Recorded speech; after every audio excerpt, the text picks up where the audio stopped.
Welcome to the Stones of Strength podcast, an audio plinth upon which we will endeavor to centralize and showcase stories and information related to lifting historical and non-historical stones and the ongoing development and re-emergence of stonelifting culture.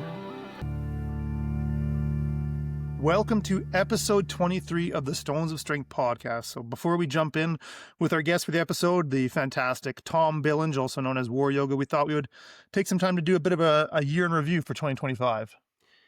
If anyone's been stone lifting for a couple of years now, I think it's fair to say that we've been able to see this sport, this pastime, this tradition, this history growing year over year, sometimes even month over month. And that is an excellent thing. We've seen some great documentaries coming out. Maximum Iron came out last year. We have the RTE one with David Killen, the New England Stonelifting documentary. And this is kind of the year that stonelifting hit podcasting in a big way. Now, obviously, you're listening to our podcast about stonelifting, and that's specifically what this is about. But there's been a couple really big podcasts where stonelifting has been mentioned. Bert Soren was on the Joe Rogan Experience, and he mentioned Scottish historical stonelifting. And I mean, that's the biggest platform in the world. Yeah. And historical stonelifting was mentioned. And Dan Strauss, Stone Circle Training, and myself were all very fortunate to be invited to the Mark Bell podcast, which is one of the biggest strength podcasts on the planet. And the fact that Mark had seen some of these videos and became interested shows that people at a very high level are starting to open their minds to this being an incredible, incredible practice and certainly intriguing for them. And so that's brought a lot of attention to stonelifting. And it was also very positive because the three of us all got a chance to speak our mind with respect to treating these stones with the utmost respect and to differentiate the traditional stonelifting and what we would maybe call modern stonelifting or training stonelifting. And that was a really great opportunity. Now, the downside of some of this is the growth of stonelifting. And a lot of times people may not recognize the difference between historical stonelifting and training stonelifting. And we've seen those lines blurred and some pretty brutal treatment of historical stones. Yeah. With the growth of any community, you have new people coming in. So I think it's incumbent upon those of us that have been doing this for quite some time or even a limited amount of time to make sure that we're trying to welcome those new people in with an understanding of how to conduct yourself when it comes to lifting historical stones. We've seen a number of people in the community start to lend their voices to this need to help people understand that when you're lifting these stones, you're lifting a piece of history. These are essentially historical artifacts.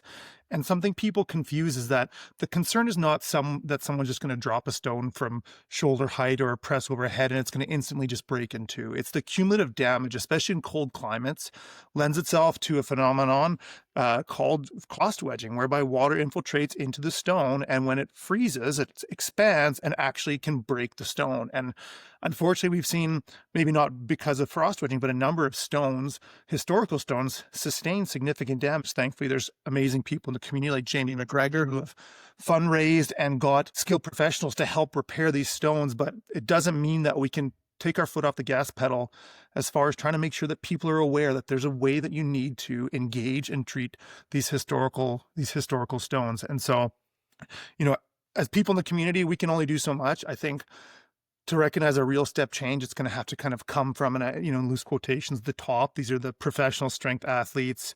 These are people who are organizing professional strength tournaments. We're very fortunate to have people like Sandra Bradley who are using their platform to raise awareness for how historical stones are needed to be respected. But we've all still got a lot of work to do. We did see a very, upsetting situation with a former multiple-time world's strongest man hosted a strongman competition featuring one of the most famous historical stones in the world. And unfortunately, the athletes in that competition did not treat that stone with respect. It was dropped, sometimes almost chucked from chest height repeatedly onto what is already hard ground. We've both been there. We know that there's buried stones and even some stones that aren't buried that are on the ground, but it was also partially frozen ground. And you could hear it just clacking off the ground. Thud. Like you put together a video compilation where it sounds like a drumbeat of just these thuds of this piece of history clattering off the ground. And this happens year over year too. This isn't the first time. And just one note on your frost wedging, that's such a really good point. And what a lot of people don't realize is, you're right, it's not likely to split in two, but with respect to that frost wedging is when those minor drops happen, is when those cracks that you were referring to open up to allow for that Yeah. frost switching to happen. So someone may have a poor drop of historical stone, and they look at the stone and it seems like its integrity is fine, and they go, "Oh, I didn't damage it," but it could have or could cause damage down the road that you won't understand immediately. And so, with respect to this particular event, I actually reached out to the organizer and had a multi-day back and forth it got heated at times because we're both very passionate about our points of view, but it remained respectful. And essentially what we were asking was for mitigations to be put in place, whether that's a physical mitigation like a crash mat or potentially administrative mitigation. Right? You drop the stone in an uncontrolled fashion, you get a 5-meter distance penalty, something like that. And there was no resolution to the conversation. I think the fact that we sort of brought awareness to some of the concerns in the community about how that stone is treated, that might move the needle a little bit. But at the end of the day, when professional strength athletes go to these competitions and they are permitted to treat historical stones in a specific way, that sends a message to all the people who look up to those strength athletes, who follow their story, who want to emulate them, train like them, be like them. That sort of sets the standard for how all of these other people feel like you're able to treat historical stones, and maybe not even the specific historical stone, but historical stones in general. And that's something that I think we would all really like to see stop. I think there's almost a phenomenon where people see the strongest person in the room, and we're in a Right. strength passion, a strength sport, a strength practice, and so we hold strength as the highest virtue because this is what we chase. But when it comes to historical stone, I think respect needs to be held as the highest virtue. That's very Just true. because somebody is the strongest person, just because they have a title of professional strongman, does not necessarily mean they're the ones to look up to in this specific thing, Mm-hmm. right? Yeah. And so I just encourage everyone to, if you're listening to this, you probably already know all these things, but do your research to the places where you're going. Learn the way that the stones are treated there. Treat them with as much respect. Remember, you're a guest, and these are, in fact, artifacts. And also, it doesn't matter if you've been stone lifting for 1 month or a decade. If you see something that bothers you, don't be afraid to reach out, right? And make a comment to somebody's page. I'm not saying abuse anyone, throw slanderous words. That's not what I'm encouraging. But if you see it, don't think, oh, you know what? I haven't really been doing this long. Maybe I shouldn't voice my opinion. That's nonsense because we're trying to preserve these things. Yeah, you want to, at a minimum, instigate some self-reflection. If it's not something you're comfortable doing, let us know. It's happened a number of times this year where we've gotten tagged on lifts that were done very poorly. And so in one instance, there was a gentleman who was a strength athlete who was in Ireland. He was not treating the Irish stones with respect. It really angered the Irish stonelifting community. And so we reached out to him in private to try to get an understanding of what his perspective was on his behavior and why he chose to lift those stones in that way. And to be honest, he sort of just said, you know what, it was poor form. I know better. I should have done better. And sometimes it's just that simple as making people have to take that moment of self-reflection. And I can guarantee you in the future, he will not treat historical stones poorly. It was making a stand to say, this is not acceptable anymore. People aren't going to tolerate it. I think if you're going to post videos of yourself doing things on a public forum, looking for adulation, you're also opening yourself up to public criticism. And again, it doesn't have to be disrespectful criticism, but just making sure that people are being self-reflective about the ways in which they're engaging with stonelifting and what they think is appropriate to post online. And to your comment about how people sort of, especially in strength sports, they hold strength as the most important common denominator when it comes to whose opinions are most valuable. I think the other thing people see is they see a professional strongman who's been in strength sports for 15 years lifting a stone a certain way. They go, this person's been doing it for a decade and a half. And if they think that you can drop a historical stone from shoulder height, from overhead, then that's the standard for everyone else. So not to belabor the point, like we said, it's sort of 2025 has been a year where this community's seen the most growth. But as I think, 2026 is probably, it's going to be exponential when you have all these awesome documentaries, podcasts, and things like that coming out. It was kind of cool. Not that metrics are the most important thing, but the year in review that Spotify provides, like our listener base grew by 60% this year. And so thank you. Yeah, well, thank you for anyone who listens. We really appreciate it. It's been very rewarding to see, for example, nearly 50 people. This was the most listened to podcast for them. So of all the amazing audio offerings that are out there on Spotify, they chose to share more of their listening time with us than any other podcast, it means a lot. We put a lot into this, so we really appreciate the fact that other people appreciate what we're doing. For sure.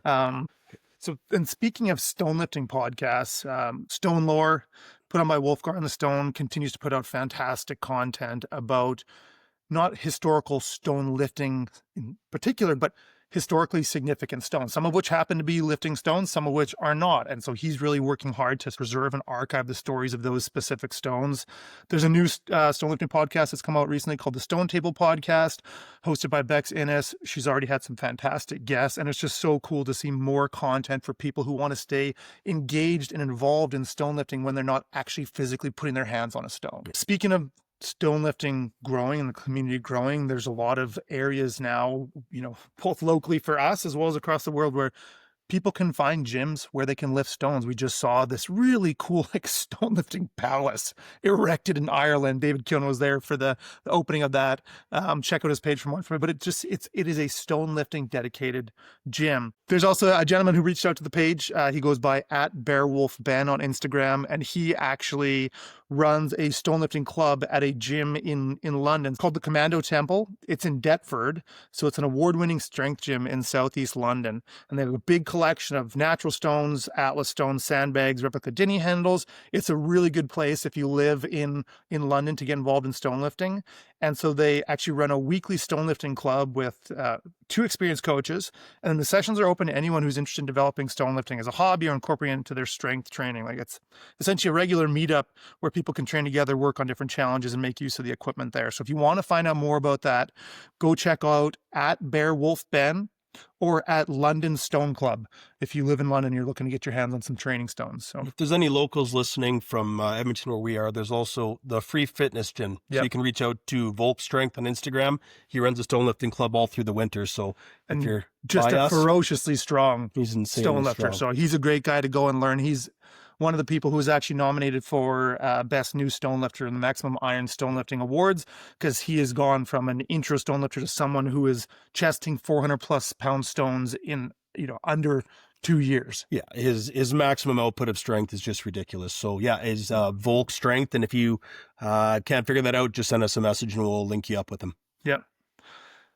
All right, so it's been a fantastic year. I think this episode wraps up what was an unbelievable list of guests, people who are centerpieces to their local stone lifting community, have created communities, are helping to nurture international stone lifting communities. We talked to some of the strongest stone lifters in the world, who also happen to be some of the most humble stone lifters in the world. But our guest today is an absolute gem. We could have listened to him for hours. We kind of felt like all we got to do is wind Tom up and let him go. Mm-hmm. And the entire episode he just carried it. What was really interesting, and you'll hear about it more in the episode, is that we talk a lot about Scotland. We talk a lot about Iceland, a lot of these sort of Nordic, Scandinavian countries. We talk about stone lifting in North America and sort of the modern stones of strength that are cropping up here. But somewhere with a storied history of strength and competition that we have yet to cover is Greece. And so we had the guy to talk to about it, being Tom, who has put his hands on pieces of ancient Greece stone lifting history that no one else in the world has. But he's also traveled all across Asia as well and witnessed some of the incredible feats of strength that have been done across Pakistan, and some of the cool training modalities that these gentlemen use to attain a very irregular type of strength, and incredibly impressive. We're to the point that people just don't believe it. They see these feats of strength and go, there's no way these guys are doing these things. Tom has been there and has in some ways corroborated that the weights of the stones that these gentlemen are throwing up, and I mean throwing up as in putting on a single arm, are actually what they're represented to be in most cases. So without further ado, our guest for episode 23 of the Stones of Strength podcast, Tom War Yoga Billinge. Welcome to episode 23 of the Stones of Strength podcast. We are very, very happy to be joined by the War Yogan himself, Tom Billinge. Tom, thank you very much for joining us. Thanks for having me on. I'm very happy to be here. If I can unroll this scroll in front of me to go through some of your accolades and your noteworthy accomplishments. I mean, you are an author. I believe, is it 4 or 5 books you've written? Yeah, number 6 is coming out next month, or this month maybe. Oh, it's and then maybe it already came out. That's right. Depends how slow I am in the editing room. Note to self. a physical culture historian. You are a teacher, which we've just found out you are a famous teacher in Vietnam, which we'll have to get you to expand on a little bit here. And then, more pertinent to the context of the show, but you are a stonelifting and historical stonelifting enthusiast and researcher, which we're very excited to expand on as well. So let's start with the origin story. How did Tom Billinge become the one known as the War Yogin? Wow, it's been a long journey. Yeah. So I wasn't necessarily a particularly sporty kid, but when I went to secondary school in England, I discovered I was pretty good at rugby. So I played pretty decent rugby as a teenager, and I also discovered I was really good at shot put.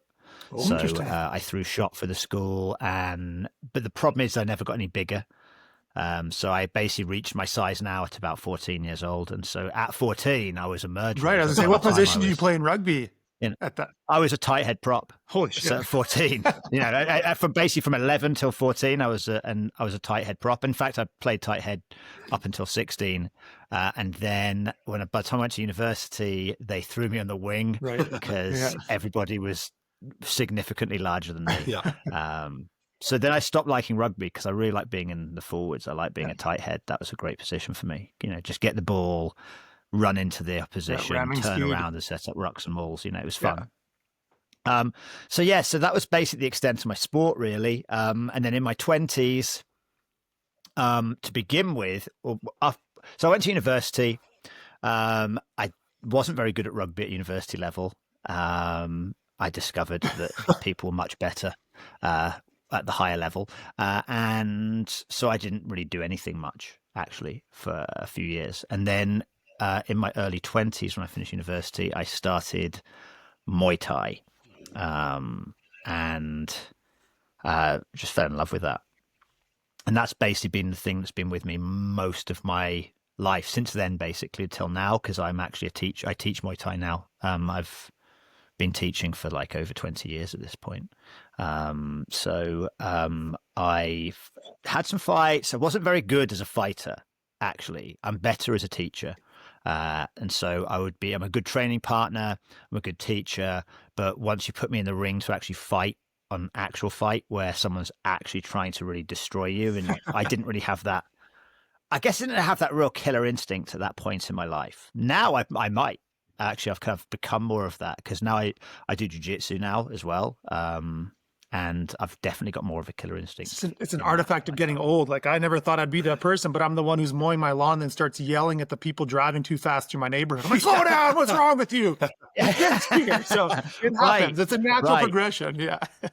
Hey, you kids! Exactly. Yeah, exactly.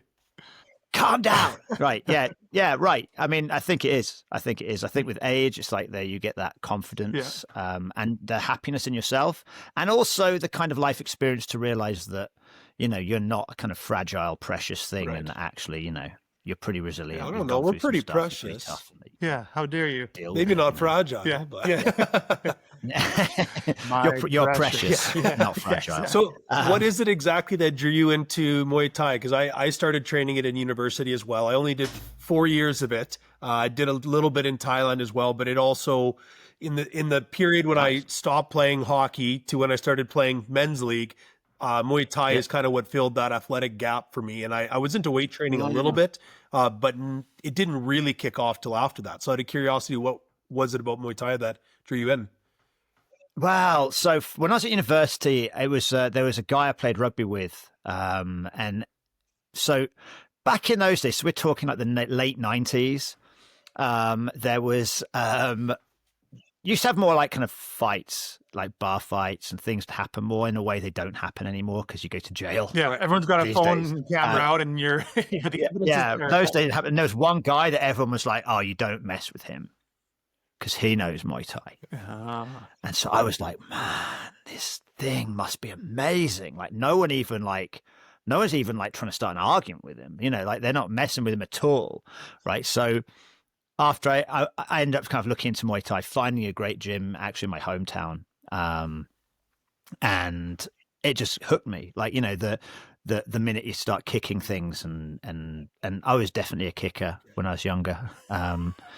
Just that's I'm less of a kicker now. I still kick a bit, but more of a puncher. But it drew me in this sort of like I could basically stay in pretty decent shape, even though back then I was living pretty unhealthy lifestyles. I was a smoker and a drinker in my 20s. I do neither now. So, I mean, really, if I'd combined me now with activities back then, I would have been unstoppable, but I was always the biggest obstacle in my own way. Yeah, Fair enough. Basically. Yeah. And then I went to Thailand. I used to go to Thailand all the time.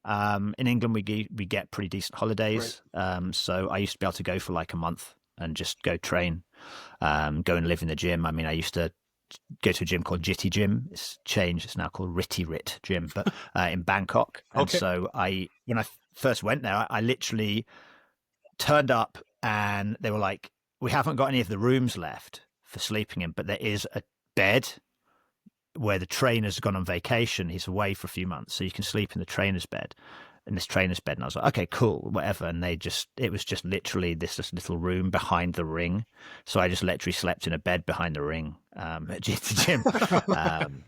Kind of fun time. It was that was before really any kind of decent camera, no camera phones. Like I had like some kind of crappy little digital camera, which you'd have to take out the card and transfer across. And so it's just one of those times where you're much freer as a human being. Sure. You could just sort of, there's nobody looking at what you're doing. You're just doing what you're doing because you want to do it, So that was Muay Thai. That's what really sucked me into Muay Thai, was that kind of like the journey that was just a journey for myself, without really caring about what other people thought about that, And I got to meet some pretty cool people, pretty high level guys. And it's just like, I was sucked into that world, It was super fun time to be around and doing that stuff, So that was Muay Thai. Yeah, and Thailand, I'm still doing such a fun place to do it.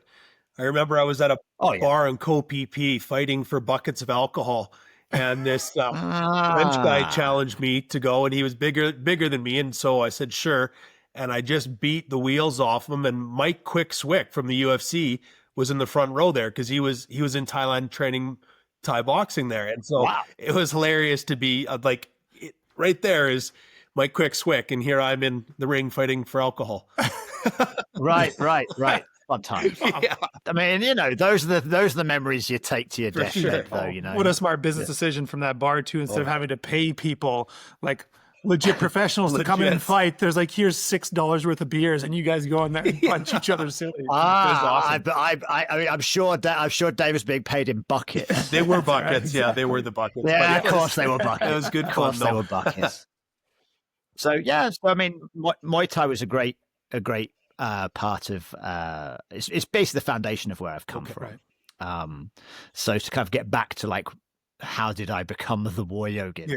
So I was doing Muay Thai, and I ended up living in Asia. I met my wife in Thailand. She's American, but she was out there teaching. I ended up meeting her in Thailand when I was out training, and so I decided to move to Thailand because why not? What a great thing, whether that worked out with the girl or not didn't matter so much in a sense. I mean, in the end it worked out great, so I married her. But you know how it is, you have to take that leap of faith. And so we ended up living in Asia for 6 years. I lived in Thailand, Vietnam, Hong Kong and China, and then a brief time in South America and Chile, but it didn't work out really there. So that's when we ended up back in China and Hong Kong for 2 years at the end of the whole thing. So it was really kind of great. I got to get a lot of exposure to Southeast Asian and Asian culture, East Asian culture, which is super cool. And at that time I was still doing a bit of Muay Thai and stuff out there, just using that, going to the gyms that are in China and Hong Kong that have Muay Thai gyms there too, and occasionally doing a little bit of weightlifting as conditioning, strength and conditioning for Muay Thai, though I was never particularly enamored by that, but I kind of went through the motions with barbell and stuff like that. I thought I was never going to get big, and in the gym everyone was like, why are you doing that stuff? That's weird, because they were all just lifters. And I was like, I'm doing it for Muay Thai. It's a completely different thing. I'm not trying to get like jacked. I'm trying to just be strong and whatever. So so that was basically the extent of my strength stuff. Really was Muay Thai and strength and conditioning for Muay Thai up until I basically just before I came to America, actually, in about 2015, I discovered the Indian training modalities, which is what I kind of got hooked into the whole traditional strength thing through. So people don't know what that is, maybe, probably don't. So in India, they have a very ancient system of strength and conditioning for wrestlers.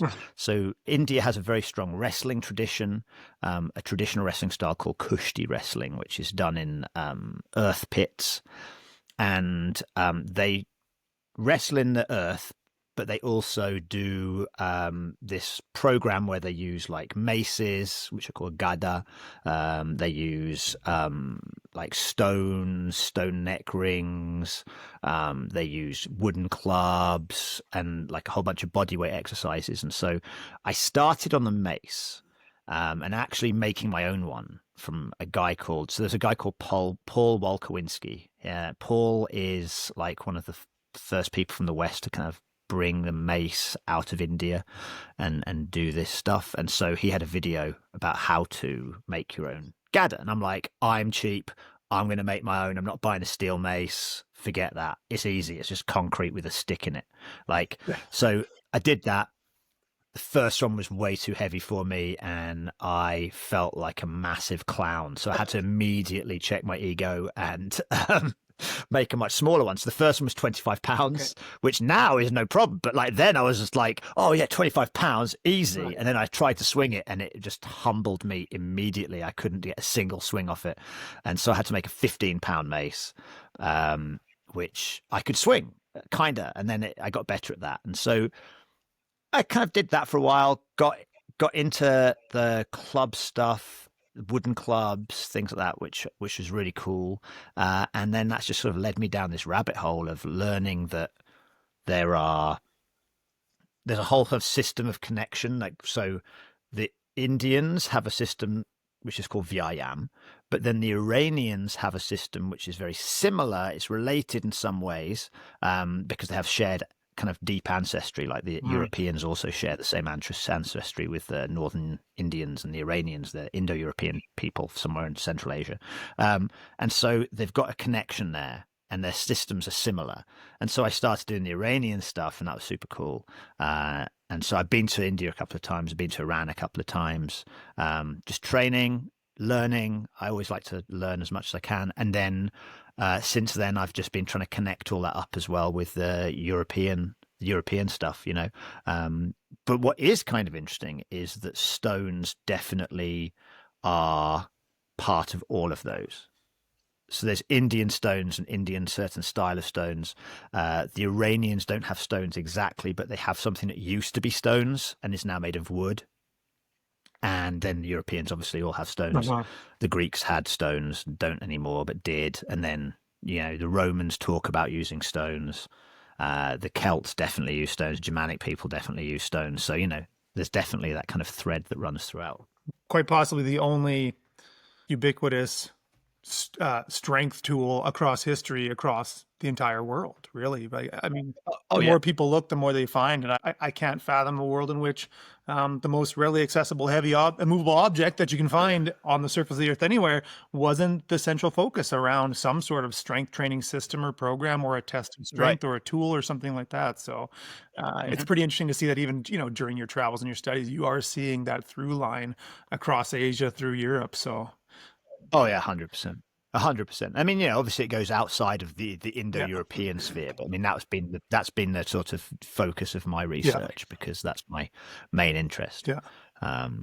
Ultimately. So you touched on Greek stones, and this is something that was one of many reasons why we really wanted to talk with you, because this podcast, just by nature of the guests that we've talked to and where we find these really sort of robust stone lifting communities, we talk a lot about, you know, modern stones in the States and Canada. We talk about stones in Scotland, Ireland, in Scandinavia. But it's always struck me as kind of odd that there isn't this awareness of a stone lifting culture or whether one existed other than everyone's understanding of the Billinge stone in Greece, which is really, that is the birthplace of organized sport with the Olympics. And you can't think of how you can have a culture that has such deep roots in strength and athletic competition without there being some sort of foundation based on stone lifting. But you've gone and you've kind of peeled back the curtain on that a little bit. A little A bit. little bit. Yeah. Yeah. So I'm half Greek. I'm English. I grew up in England, but my mother was Greek Cypriot, so I always had like an interest in Greek things. So I was always kind of interested in, or in recent times, I became interested in about the stones in Greece because I knew of the Bibon stone. So yeah, I got into stone lifting first, which was a kind of extension of the war yoga thing. But also I'd actually been to Iceland in 2017 on a tour, not a stone tour, just a tour. And I ended up randomly, we stopped at Dritvik and, there are lifting stones. I didn't know anything much about it. I mean, I was like, sure. I mean, I like lifting stones. Who doesn't like lifting a stone up, right? I mean, everyone, since I was a kid, I was like, yeah, I'll pick up a stone, whatever. But never thought anything about it really, And then in Dritvik, I ended up like I managed to get the half sturker up. Awesome. But not to my chest. I think I lapped it. I think I just got it over my knees and lapped it. But I didn't know anything. I didn't know what I was doing. We just literally showed up and there they were. And so, and I tried to pull the full stirk. I didn't even crack the ground. But again, I didn't know anything. So that's actually one of my main aims in life is to get back and try and get that full stirk. But I got to get a lot stronger. Good goal. So I got into that stone lifting and I thought, well, I started doing my research for Greece because I'd already written my Indian book. I've written my Iranian book, and now I've finished writing the Greek book. That's what's my next book that's coming out is about the Greek combat sports, mostly in the athletics. But I was like, God, there's got to be something. I mean, there's one stone, and there's got to be more. And I actually found out the Old Man of the Stones website actually had two stones. It had Bibon and the Eumastus stone. And so the Bibon stone's in Olympia and the Eumastus stone's in Thera in Santorini. It's in the museum there. I actually haven't been near that. I was going to say put my hands on it. I haven't. You have a tendency to do so, don't you? With stones, you're not allowed to. I do have that tendency. So I haven't beheld the Eumastus stone yet, but I will. That's definitely on my list. That's huge. That's like over £1,000, right? It says so. The thing that these Greek stones is I'll talk about the two first ones we know about that we definitely most people will know about, the Bibon and the Eumastus. So they've got writing on them. So the Eumastus stone says on it something along the lines of Eumastus, son of Critobulus, lifted me off the ground. And it's always written this on the stone as though the stone's telling you. Mm-hmm. Eumastus, son of Critobulus, lifted me off the ground. Almost personifying. And so how he did that, if he did, who knows? But I mean, it takes a lot of effort to write that on a stone if you didn't do that, and it's a huge stone. I mean, it's a boulder. It's a trachyte boulder. I think it's I think that's right. Trachyte. I don't know if that's a stone. You're the geologist. No, that's a kind of stone. Yeah. So it's a trachyte boulder. It's a big, round, egg-shaped thing, and it's £1,000. So I mean, that has got to be pretty much the biggest stone lift of all time if it was done. Yeah. I don't think there's one done. No, not that. If it was done, but that's a big egg-shaped boulder. I mean, one day, guys, one day, you guys get it off the ground. But I mean, I guess it just says he picked me off the ground, so it just could be like getting the wind under. It could have literally just gone pop. And maybe pops his back out at the same time. And then the Bibon stone is a much more manageable stone. That actually, let me just going to quickly double check my numbers there, but it's 316 pounds. And it's been very controversial because it does say on it, Bibon, son of Fola, lifted me above his head with one hand. And how that was achieved, if it was achieved in the way that one would imagine. The problem is his language. So these stones are both about 2,700 years old. Yeah. Wow. So they're old. Yeah. And so the language that's on them, Greek is a fairly intelligible language, even through antiquity to modernity. Okay. But there's certain ways they wrote and put things that are not necessarily directly clear exactly the meaning. So it could say, Bibon son of Fola lifted me above my head, above his head with one hand, or he threw me. Interesting.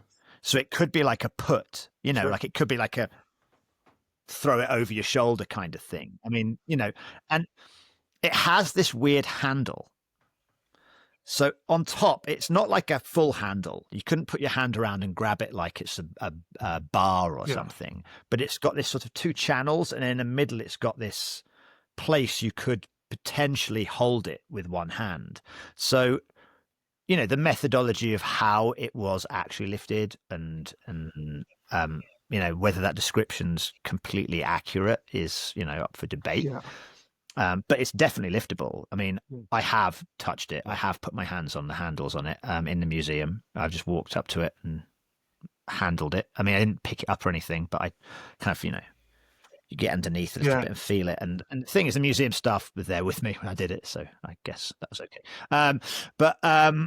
Yeah, so that was like that's pretty cool thing just to touch those. Yeah, it's interesting with those handles though, because it's kind of got sort of channels, and then there's a central ridge, and it reminds me in some ways of the stones in Pakistan with the Haripur style, where they have those kind of grooves. And if I were to look at a stone like that and see that handle, the way I would want to lift it is sort of the cold start method, where you're bear hugging the stone and you're digging your fingers into where those channels are. Right. You absolutely could. I mean, that would definitely be a way you could definitely, cold start that stone easily. Because you could get two hands into that and pick it up. And I wonder if in many ways that direct translation of, above his head, if you were to, and I say you, you, David, if you, David, were to put that stone on your shoulder, which is achievable. Oh, yeah. At the end of that lift, you are holding that stone with a single hand, and a bulk of the mass of the stone is above your head. Yeah. So in many ways, right, if someone who is a historical person who is not familiar with our modern terminology for stone lifting, if I were to look at that, I'd say that man's got a stone above his head with one hand.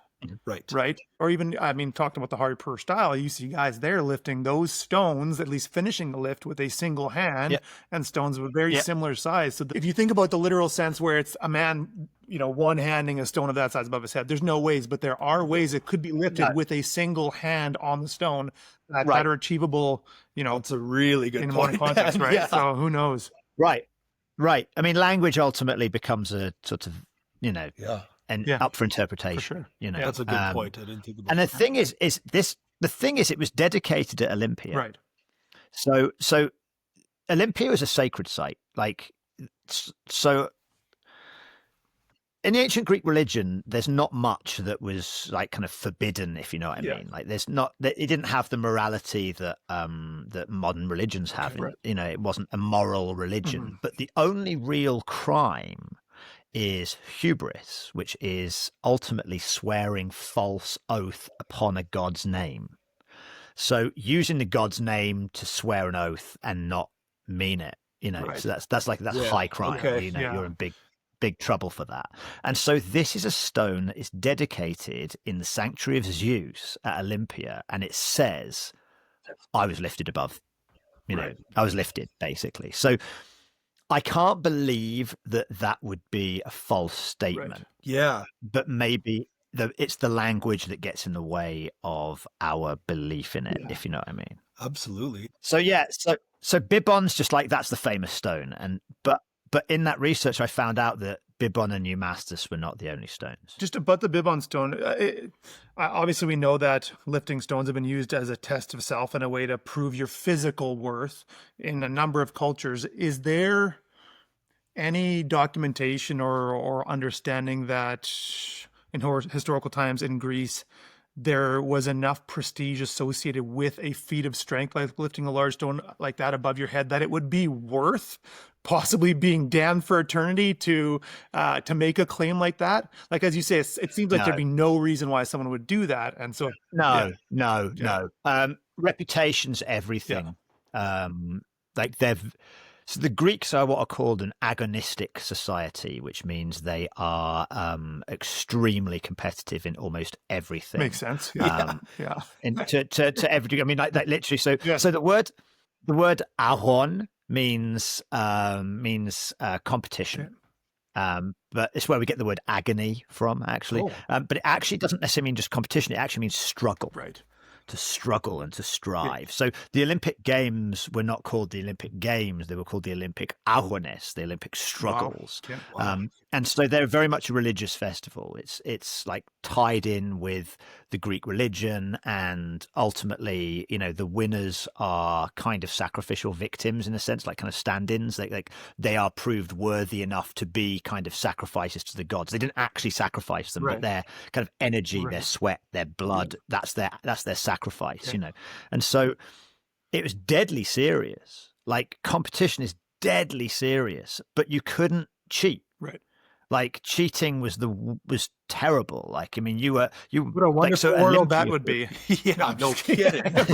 Yeah. Right. Well, so Olympia, like, if you were found so when athletes arrived, day one, they had to go in front of a statue called Zeus Orchios, which is Zeus of the Oath.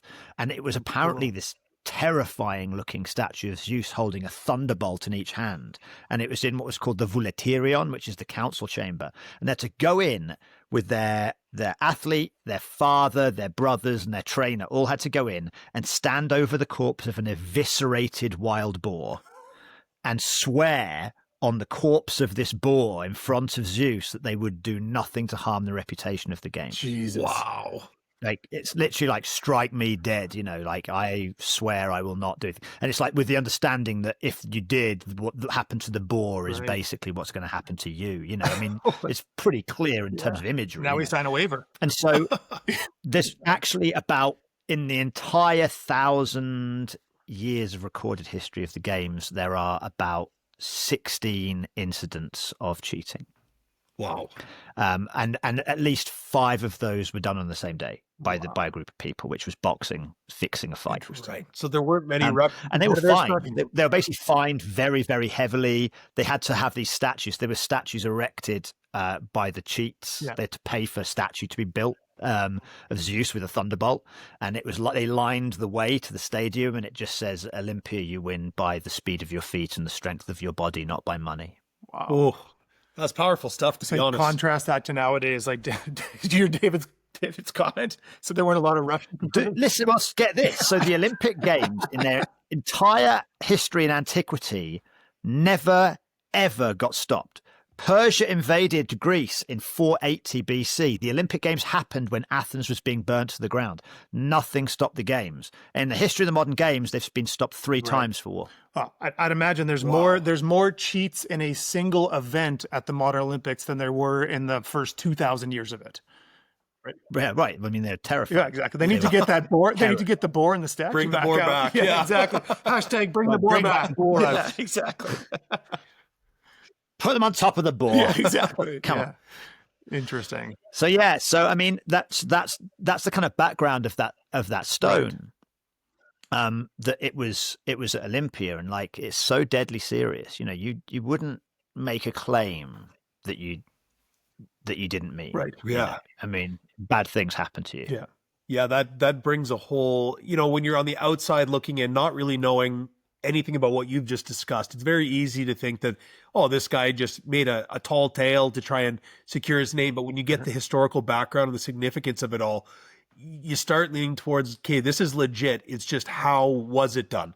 Was it like, was it like Dale said, or is this guy the one-hand snatch champion of all history, right? Like, or did he manage to somehow lift it above his head and then shift one hand underneath it and hold it for a second and then drop it? Like, that was where my head was. There could be all sorts of ways that's done. Yeah. That's where my head was too, Tom, until, even what you just said, Dale, that kind of made me think that maybe it's just a little bit more caught up in the language than, because even to overhead press that kind of weight and transfer it is, I mean, I'd like to see a modern strongman do it. Now, I'm sure it could happen with practice, but I'm not entirely convinced that it could be done. But Yeah, there are ways to lift that stone and have a single hand on it with the mass of the stone above Above your head, so, right? If you yeah. tilted it up vertically and held it, Yeah. anyways, Right. Yeah. there are ways. It's kind of fun. There's going to be fun games. We'll do So the fun. bib on challenge. Yeah.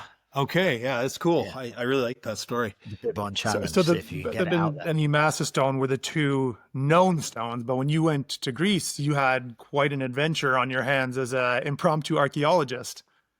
I did. Yeah. I did. And actually, I was an archaeology student at university. Okay, there we go. Beautiful. Yeah, so I have a background in sort of in that stuff. And my father, he was a university lecturer in Cambridge in historical geography. So I kind of grew up with Some knowledge history there, and that stuff. So it's like been part of my life since I was a child. So I've always had that Indiana Jones craving to go out and run away from boulders that are trying to get to me. Although I'm running towards boulders. Yeah, exactly.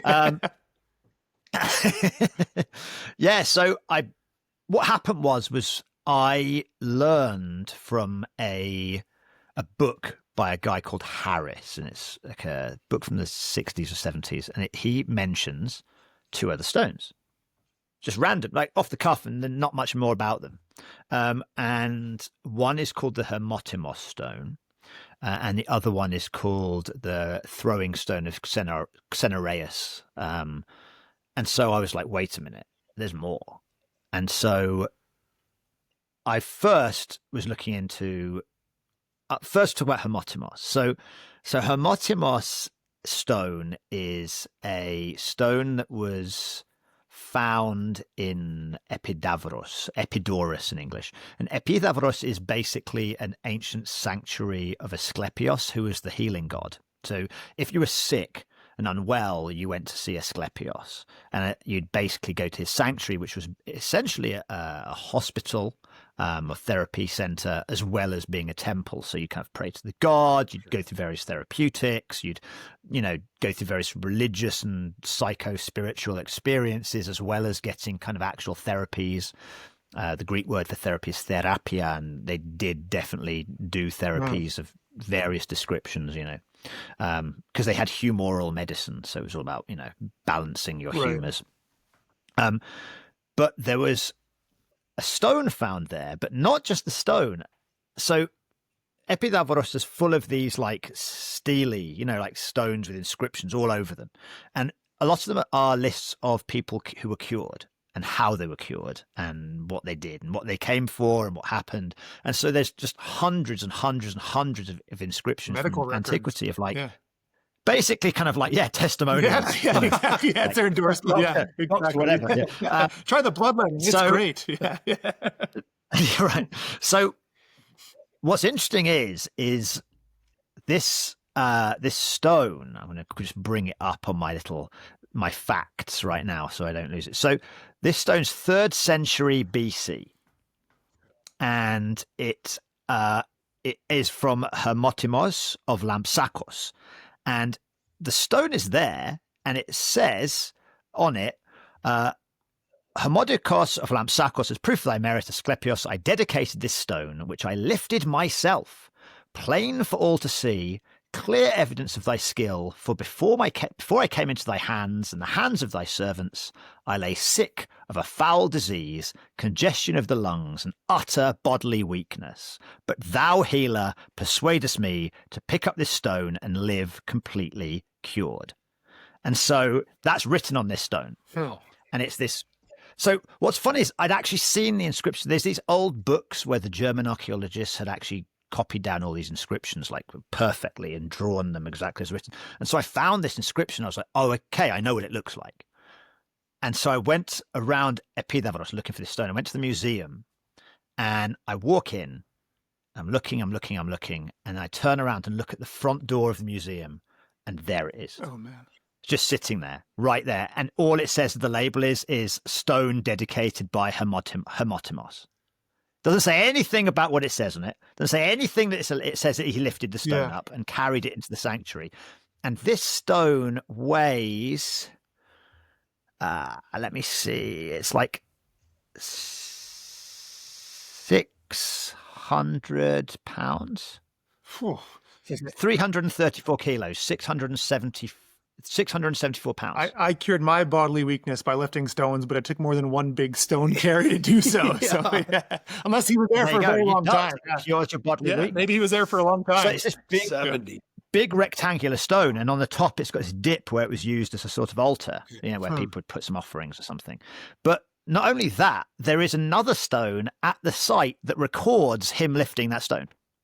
Really?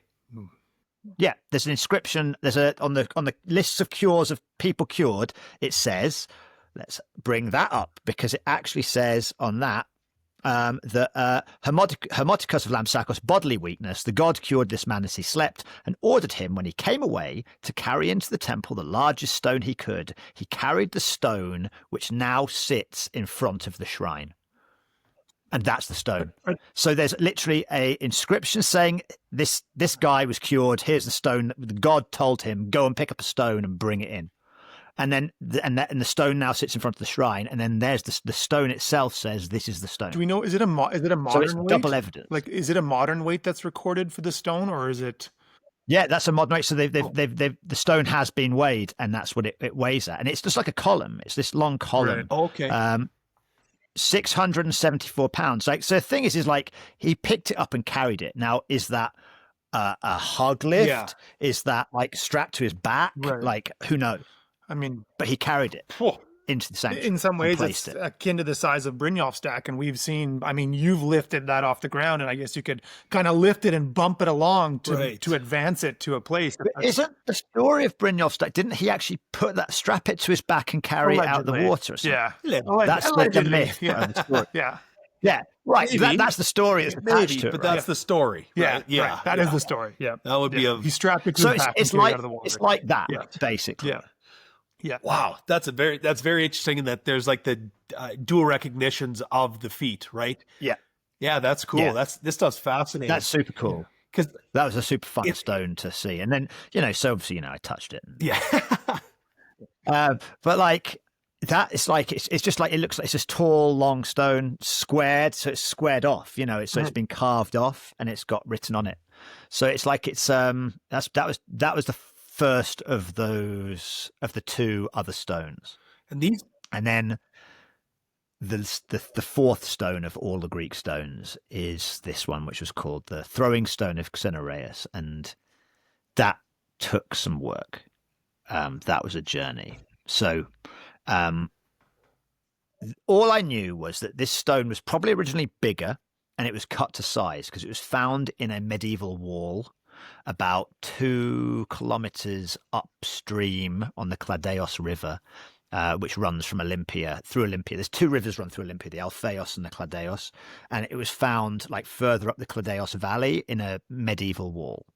So first of all, and that's actually how the Eumastus stone actually in theory was found in a wall as well, because ancient people didn't hold things in the regard that we do, like in terms of historical things. They didn't care. Right.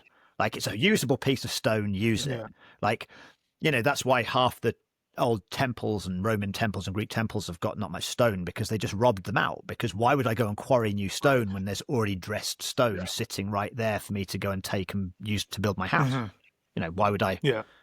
Why would I go to that effort? So the same kind of reverence that we have for like items of historical nature, like, oh wow, don't touch it. Whatever. That 200 years ago, even no one cared. Right. You use it, or you don't use it, or you leave it. Doesn't it's all matter. reverence. Like archaeology is about. It's late 19th century is when archaeology began. Yeah. Right. Really, in terms of like what we think of as archaeology, no one really cared too much about the past. Things are either very old or they're usable or whatever. So this stone was found in a wall, and it's been dressed, so it's been cut, so we don't know the original size of it. Right now, it's so. To reverse a little, go back a little bit. So the stone was found by the German archaeologists in the late 19th century, when they were doing the excavations at Olympia, because it was mostly the German Prussian, actually Imperial Prussian mission. And so this stone was recorded, And it was recorded with the inscription in it's very archaic Greek. It's about the same age as the other old ones, so about 2,700 years old. And it says, "Ripire hoc Semoareos," which means "I am the throwing stone of Cenereus." That's what it says on it. I am the throwing stone of Cenereus. And so I was like, wow, where is this thing? I had no idea what it looked like. I had no idea if it existed anymore. I had no idea like what happened to it. All I knew was there's an inscription, and I found so I'd gone to Olympia. Let's start from the beginning. I'd gone to Olympia and I was like, okay, I'm just going to walk up the Cladeos Valley and see if I find it or whatever. You know, sort of stupid, like very naive kind of thing to do. And I realized, oh, there's no way. And I had some friends in Olympia, and I messaged my friend George, and I said, George, I'm in Olympia. I'm going to look for this stone. And he's like, I've got a friend who's an archaeologist. Let me just message and find out. And so his archaeologist friend, I'd gone to the museum. I was looking around the museum, nothing. And so I gave up and kind of went back to my hotel. And then I got this message from George, and it was just like, and this is the second time I've been to Olympia, because I went the year previously and seen Bibbon. And so I'd come back and I was like, I'm going to find this other stone. It must be with the museum stuff somewhere. And if not, it's still in a wall, you know. And so George said to me, oh, I mean, I got back to the hotel. I was a bit kind of, oh, well, I guess it's just gone or whatever. And George sent me this really grainy, like, scan of some kind of old German inscriptions manual, like book of inscriptions. And there it was, this square stone. It's like a square. And there was the writing on it, like clear what it says, you know, Ripire hoc Semoareos. And I was like, where's this? Where'd you find it? So, and I noticed on it, it said it had like a museum number. So I went straight back to the museum in Olympia, and I started like bothering people. I just started bothering the staff. The staff don't know anything. So, like, the cafeteria, you're like, where's the stone? I've got really important information. Okay, I need to. And they were like, it's not here. It's not. I don't know anything about this. And the Greeks are very kind of laid back. So they're like, I don't know. It's not here. I've never seen it. You know. And I was like, is there somebody I could speak? Because it might be in the storeroom. Because I was like, museums. So what people don't realize about museums is that museums put usually about 10% of their collection is on display. 90% in the storeroom. You know, you can't put it all out. There's too much stuff. And so I was like, it might be in the storeroom. And they were like, talking to each other. Like, we can't go there. We haven't got permission to go there. And I was like, how can I get permission to go and look in the storeroom? And they were like, you can't like that. You know, I was like, who can? They were like, the archaeologist. I was like, how can I talk to an archaeologist? And so they sent me back and forth between different places. And eventually I got the phone number for an archaeologist, but then I was like, but then the archaeologist must be on site here, because this phone number must be like the site office. So they ended up getting sort of either like so enthusiastic about my enthusiasm or bored of me that they ended up sending me up to the administration office. And I got to the front door, and luckily someone was coming out at the exact time I was going up to it. And the Greek word for storehouse is apotheki, a bit like a sort of and you know, in Germany, apotheki is actually a pharmacy. I guess it's kind of store. It is here as well. So it's called apotheki. So I was like, I need to talk to an archaeologist. I've got information about stone, and like this girl's just looking at me like, oh, this is a crazy human being. And she's like, what information? I was like, I got to talk. So she's like, come with me. So she took me up, and I went to the office, and it ended up being put in front of this very, very nice man, Konstantinos, who is the administrating archaeologist for the site. And he actually does a lot of he's the one who deals with requests to see things for the apotheke. He's got a black leather couch in his office, and I just got pulled in then. It was like, so it's called the Ephoret of Elia. So I had to go to see so I go to see him in Ephoret, and he was like, okay, this is all very interesting, but like, what can we do about it? I'm like, I need to see this stone. So it's like, look, you can put in an application. I think it's here because we're going through this thing. I think it's here. Looks like it's here. And then he found a better picture of it on the same book.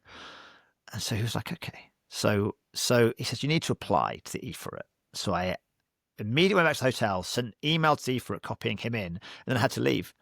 And I drove back, and I was like kind of a bit dejected because I was like, oh man, I'm never going to see this thing. It's going to be like months of red tape. This is Greece. This is Greece. This is administrative hell. Yeah. Things take time. Yeah. And I ended up like on my second to last day or third to last day, calling him up. I said, hey, and he's like, I was just about to call you. I said, what, really? He goes, did you get my email? And I said, no, I didn't. And I looked and I got his email, and he's like, yeah, you've been given permission to come and see it. I'm going to go down and look for it today and see if it's there. But you've been given permission to come and enter the storeroom if it's there. So I was like, okay.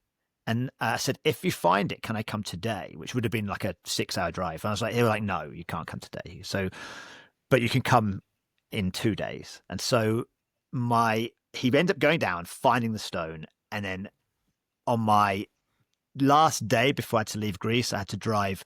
It was actually 4.5 hours across to Olympia and 4.5 hours back to Athens. And they thought I was insane. You're like, just why? Like, why? Just see a stone, like it exists. We told you it exists. So like, I need to see this thing. And so, yeah, they gave me permission to measure and photograph it. Amazing. So I arrived. I drove all the way across. I left at 4 a.m., drove across, arrived there when the museum opened, met him and got taken into the storeroom. And there was this. They were like, okay, it's this way. And they took me into this room, and it's just full of stuff. I mean, like, it's amazing. A museum storeroom is an unbelievable place. It's just full of like just countless antiquities, and they're just like, do you ever see like kind of like Raiders of the Lost Ark, where they just put the ark at the end of the whole thing, the ark kind of gets put in a box and thrown on a shelf in a museum with thousands of other same looking boxes. It's kind of like that. It's just like thousands and thousands of like ancient stones and carvings and stuff. It's like if you'd come across that, you'd be like, oh my God, this is amazing, in a museum, whereas they're like, we've got hundreds of them. Stick it in the storeroom. Stuff you have to step over. Yeah. And they're at the top, they're like, it's up there. So Konstantinos, and then this elderly like storeroom manager kind of pulled it down. It was all over the place and put it on this table for me. And there it was. It's just this thing, like it's 2,700-year-old. It's hard to comprehend that timeline. And I was like, so the first thing I did, of course, was pick it up. Yeah. And throw it. Because, they'd just been handling it. So I figured, like, well, if they did it, they're not going to mind me doing it. No one bats an eyelid. So I was like, oh, yeah, they say it weighs about 100 pounds now or something, or 100, I can't remember. So it's because it's been cut down so much. Okay. And I was like, I'll tell you how much it is. It weighs, it's not very much, 100 pounds now. That's how much it weighs now. What it weighed in the past, who knows? But yeah, I just picked it up. Oh, yeah. Yeah. Seems like about 100 pounds. Yeah, it feels like it. Yeah. Just very casual about it. So no one seems to care too much about it. And then I got to, photograph it and have a look at it. And it's like, that was unreal. That's so cool. The first person who actually considers himself a stone lifter. For sure. To pick up and touch that stone for about, 2,700 years probably. Yeah. That was magic. You're among very rare company to have an opportunity like that. I don't know of anyone else in the world that's been able to reach that far back in time through the act of stone lifting. Like, that's right. It was electric. Yeah. Electric. Did they ever ask you? You just touch it and you're like, oh my God. Like, what's your business here? Like, are you an archaeologist from what's going on? Like, I just really love stones. I just want to touch the stone. I'm a stone I'm a Billinger, which for anyone who doesn't know, so Tom has been immortalized through a verb that is within the common vernacular among the New England Stonelifting community, where by the act of going out and rooting up and finding stones, you are considered to be Billinging. So that's fair. Billinging stones, right? Exactly. Right. Yeah. They started off calling me in the New England crew. Started calling me just like the stone truffle pig. Find them. I do have a pretty good ability to find stones. Apparently. Yeah. So they've made a whole Billinging. They say they're going Billinge. He's at Billinge. That's amazing. Yeah.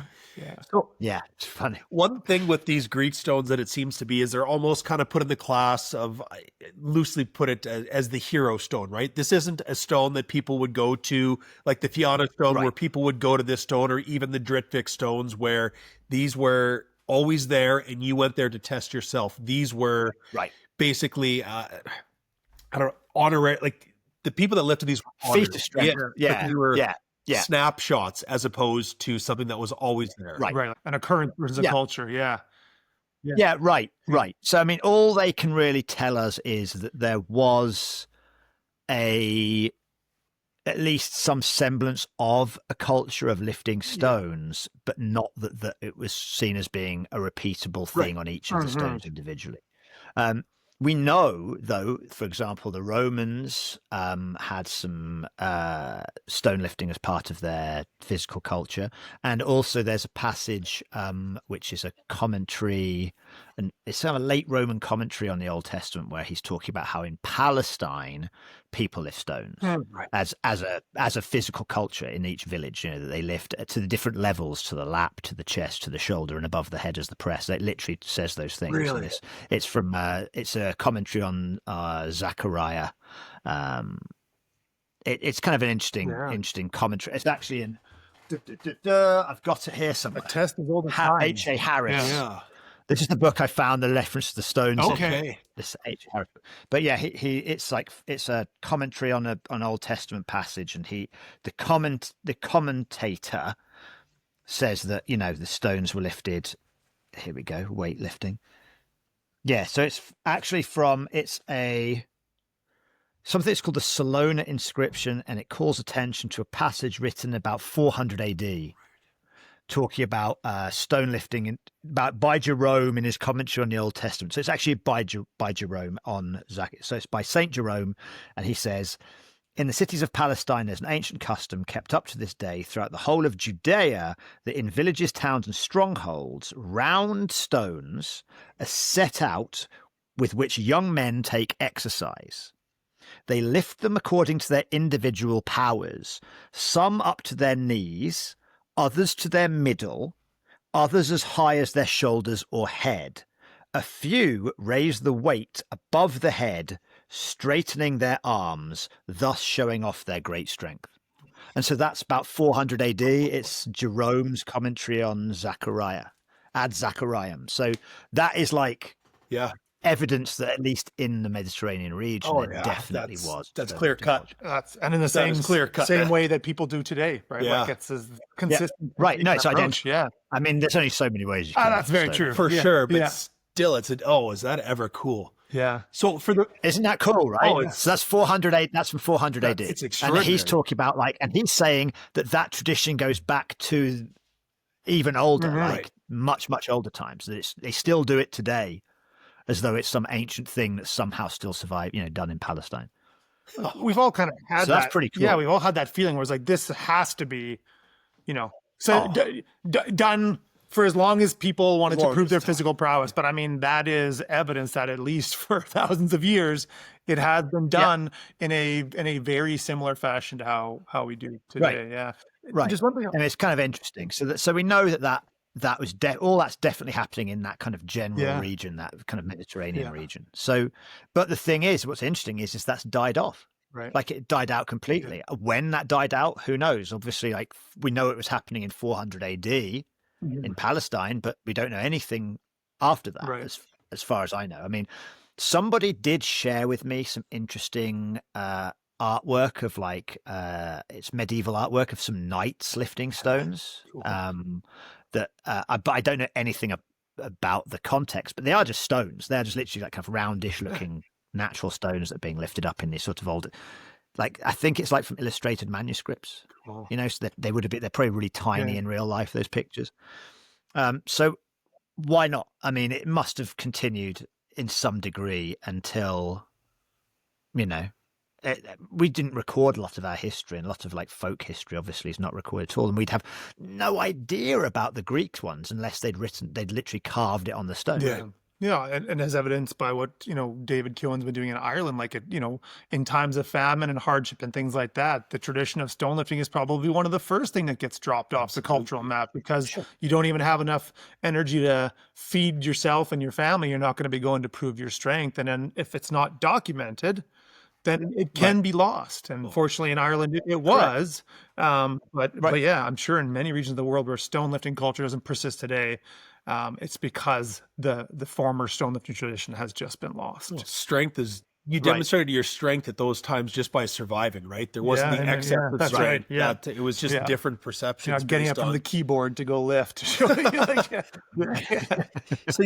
Right. mentioned Right. the Roman. Yeah, and I mean, at least in terms of Greece as well. I mean, they got invaded. I mean, ultimately they became part of the Ottoman Empire, Right. and who knows what actually survived after the Ottoman invasion. And, They'll get stuck in walls, all the stones, right? finished Yeah. beforehand. Yeah. Yeah. I mean, we know that the Spartans lifted certain set of stones to build the wall at Thermopylae. So when they fought in the Battle of Thermopylae, which is what 479 BC, something like that, they had to rebuild the Phocian wall. So there's and I've been there, and those stones are just massive. So I mean, I've seen that wall; it's still there, part of it, and those stones are huge. There's part of me that wants to try and lift some stones there, but I was like, nah, I'm just gonna get in trouble. This is an archaeological site. I mean, I'd feel bad. There's a part of me that's just like, no, draw a line there. I, Tom Billinge, will never go to Thermopylae and lift the stones. Go. No. Get you covered. Yeah. Yeah, no, and the thing is, it's just literally this wall in the middle of the field because the coastline moved. Right. So it's no longer next to the sea. It used to be a wall that was next to the sea, and then the cliff was here, and so they're a very small channel to fight the Persians through. But the sea's moved several hundred meters out the way, so now it's just sitting there, and it's just mostly just overgrown pile of stones that if you didn't know what it was, you wouldn't know what it was. But still, you don't want to. No, for sure. Just don't want to mess with that stuff too much, I guess. Definitely not. We get a bit superstitious here in New England about the stone walls because there's a lot of stone walls up here, and there's a bit of superstition about messing with them. You That's can't leave fair, them be, Yeah. because they're in the forests. They used to divide the land up, and there's lots of different schools of thought about it because but most people just don't mess with the stone walls because there might be some kind of juju. That's for sure. Yeah. It's also a sign of respect, even juju aside, right? That's cool. Yeah. So I just don't mean to bring it back to the speed. Mentioned just briefly about the Romans. Now, was that the Holtzfors that they used to have, or was that the Greeks that would use those? Probably brutalized The what, sorry? The Holtzfors. They were like the handheld stones that were carved that they would use, not like kettlebells, but it was the halteres. Yeah, I was very off there. So in Greek it's altires. Yeah,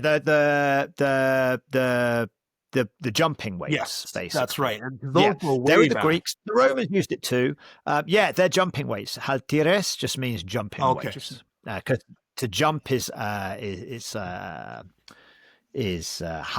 Okay. In ancient Greek, and so altires or altir is jumping weights, and so they did use them like dumbbells. Right. And actually, what's really interesting is from Epictetus. So Arrian records Epictetus discourses, and Epictetus's discourses, he talks about something called the pestle, and as though it's a lifting weight. Shaped like a pestle, I guess, like you'd pound like a mortar and pestle. pestle. Yeah. But the thing is, it's all this sort of slang terminology, and it's you have to come decipher it because, today, we've got so much sporting slang that if in 2,000 years somebody looked back with no knowledge of your sporting slang and was like, "What do they mean by that word?" It would be a pretty tricky thing to figure it out exactly what it means. Yeah, that's fair enough. So the Greeks used the halteres. The Romans did have something that looked like dumbbells. There's images of Roman women actually wearing what looks very much like kind of bikinis, swinging, using dumbbell kind of looking weights, which are basically halteres, which were used. Yeah, so originally they're for jumping, but they get used the way that we'd use dumbbells today. Okay, very, very cool. They're pretty cool. Yeah, it is. I've seen a few pairs in Yeah. Greece, and they are like they're pretty cool. Yeah, made of stone, carved out of Yeah. stone, beautifully They'd be carved out of ornate. stone.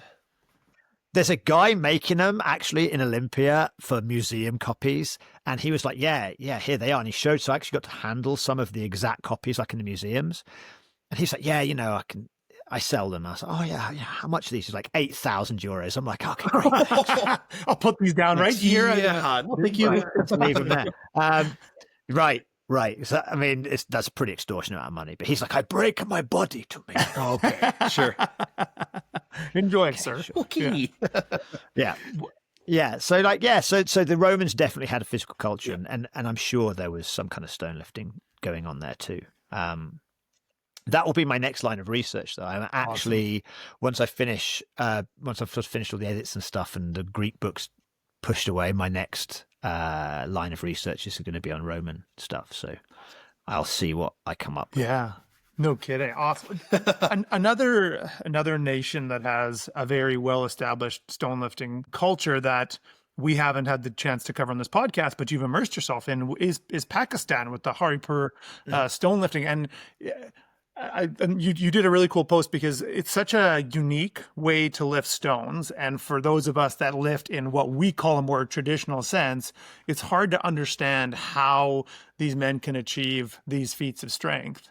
But you've been there, you have lifted some of the stones, and based on your experience, have been able to verify that, the weights are legitimate. So I'd love for you to sort of expand on your time there in Pakistan. I know then David has a bunch of questions about training. So yeah.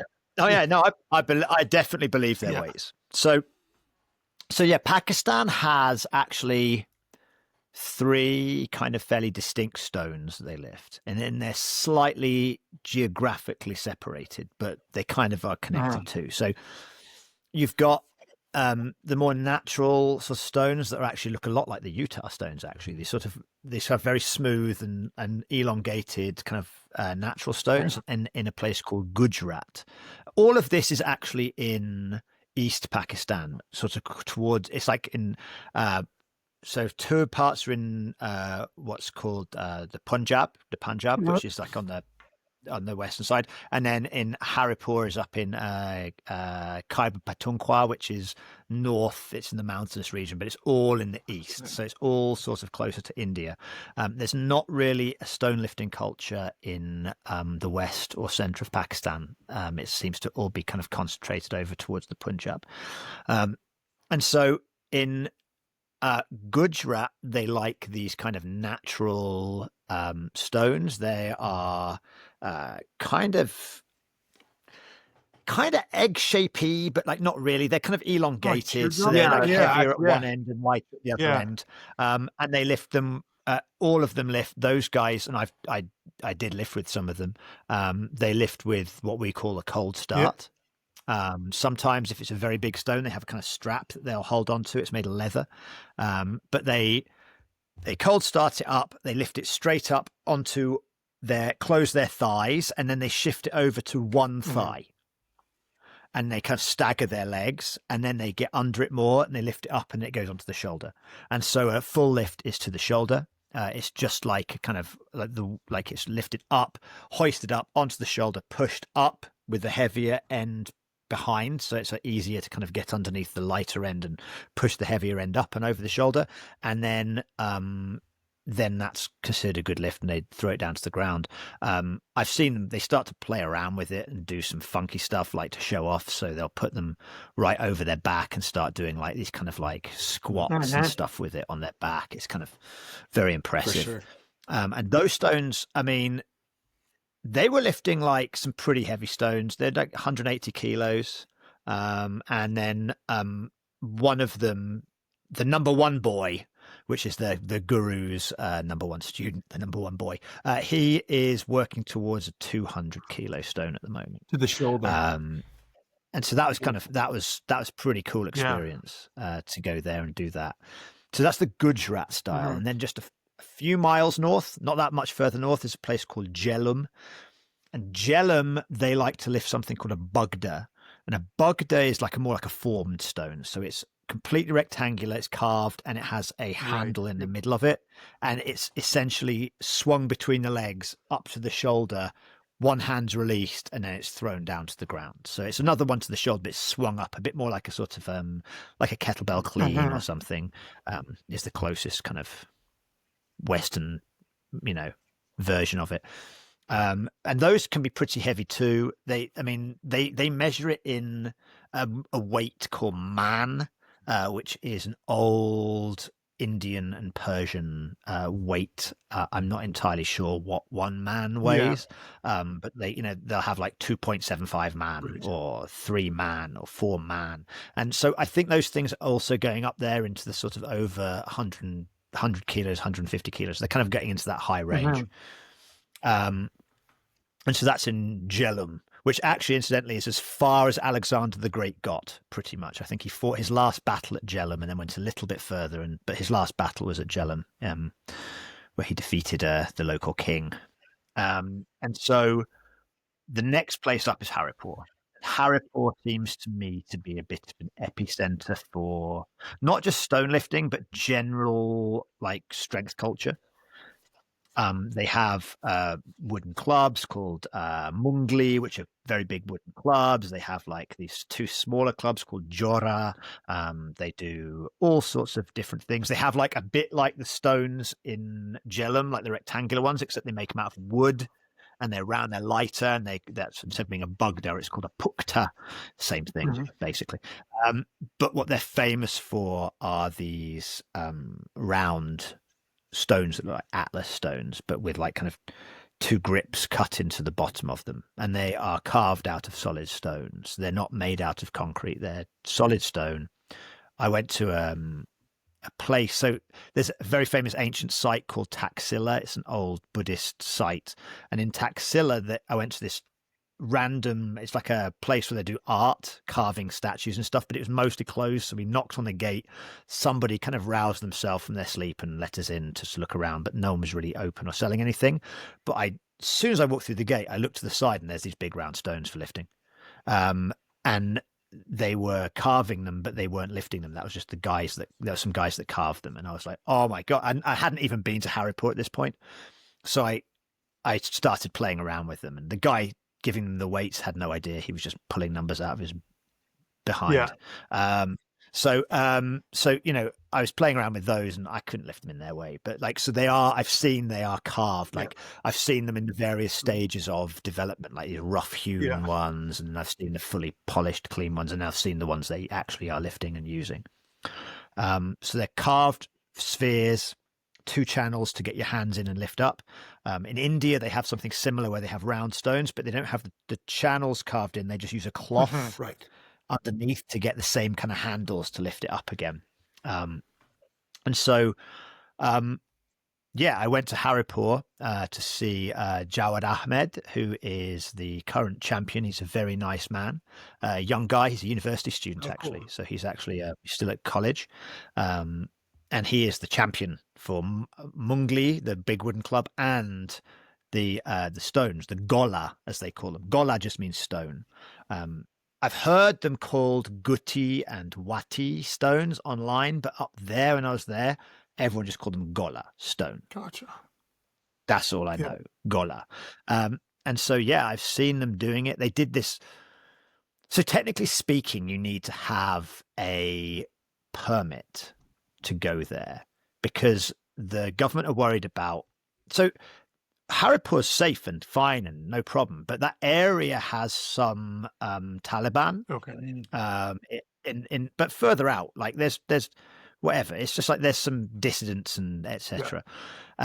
So you have to actually go through 2 military checkpoints to get to Haripur. But I didn't have any paperwork, so we snuck through.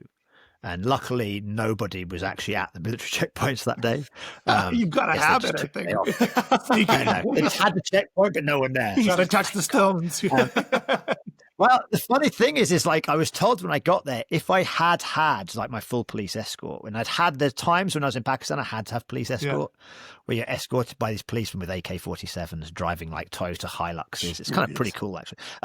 But if I'd had my police and army escort there, they wouldn't have let me touch the stones. They wouldn't have let me interact in the same way. They would have been much more guarded about my interaction. So I actually really lucked out because we snuck in and they put on an event for me.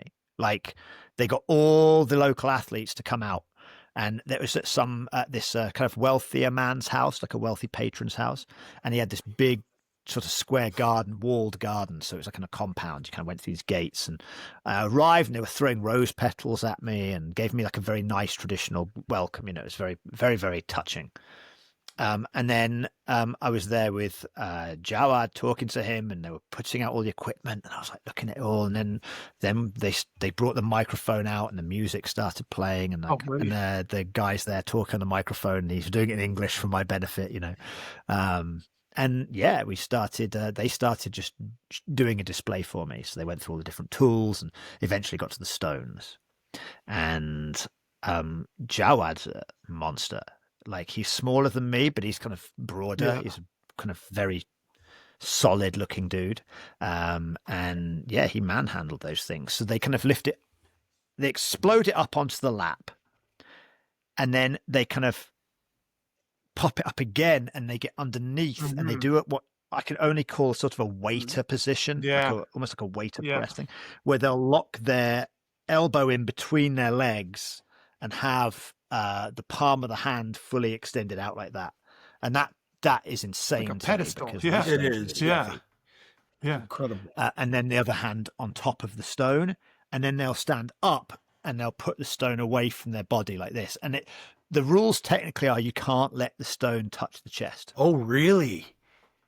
When it's like this, so it's actually being held like sort of with two hands either side underneath this sphere, like this, and they drop down again into that position with the waiter position, and they do it for who can lift the heaviest weight, and then if it came down to it, who can lift the heaviest weight the most times. And so you keep going to that waiter position, squat, very deep squat, back up to standing with it here, and so on. And so that's essentially the modality, and I got my hands on them, and I couldn't do their method, full stop. For sure, yeah. It's like, it was so insane to me as a way of moving. You have to have kind of practiced a lot to do that. But the stones felt like the weights they said. I mean, I'm not the kind of person who's going to go out there and be like, okay, let's stick them on a scale. No, of course. Let's go. Yeah. Thank you for the rose petal shower. Where's your scale? Yeah. Right. No, like there's a bit of sort of, guess humility. Of course, yeah. Show. But I believe them, because the weights they were telling me exactly felt to me like those weights feel with stones here. Right. That's not a scientific method. We all know that a stone will feel one way one day and feel a completely different way the other day. That's saying, oh, it feels like 150 pounds, it feels like 200 pounds is, it's not an acceptable way to kind of say how your stones are.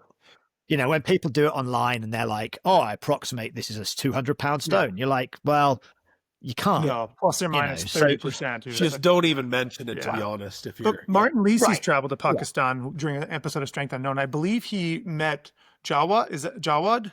He met Jawad. Yeah, he met Jawad. But I don't think he got to lift them. I don't think he got to lift them because he was with the police escort. At least that's what I've been told. So I can't speak for him. Yeah, he did say that he just couldn't believe, like, as a former world's strongest man, to see the physical feats that these people are training, and it's only achievable by someone who does it from a young age, and it's his sport, right? It's his sport, and that is exactly, that's his sport. It's and the thing is, you don't get rich from doing this stuff. It's prestige, like there's some prize money. They do like to throw money at you. Interesting. I've only once been given money for doing something weird. Take your shirt off. You have to lift a stone, though. Yeah. I was actually oiled up wearing a pair of leather pants by choice. Okay. Yeah, I was doing oil wrestling. Not on the. I was doing like North Greece. Right. I was doing like you got greased in Greece. That's how you got in there. I got greased in Greece. Yeah, no, in North Greece they do the oil wrestling the same as the Turks do. Yeah. And so I did it because I wanted to do it, and in the end they gave me 50 euros. I was Sweet. Like, okay. They're like, you have to take it. Yeah. It's like we give everybody 50 euros to do it. Okay. So that's the only time I've ever been paid for doing one of my weird adventures. I got money given to me. But yeah, but mostly these things, people do get money for those Right. things. Like in India, they get money for doing their feats training. In Pakistan, they get money. Yeah. But it's not huge amounts of Right. money. So it's not like this is like we're going to inflate these numbers Yeah. because it's like, why would they? Yeah, at the end of the day, they're in competition against each other. So Yeah. if he's the best, he's the best, and he's better than everyone else who's physically able to do that feat, which is just Correct. unbelievable. Yeah. So now to these guys, Correct. this is where I always get curious about it. And I'm assuming because it's so much of a cultural thing and so much of a sport there, that the progression in weights and techniques is just based on stone. Obviously, you mentioned the variations and clubs that they have there, but is the training for these kind of events, this kind of practice, this kind of sport, just basic overload through increasing weights of stones, or are there different ways that they train?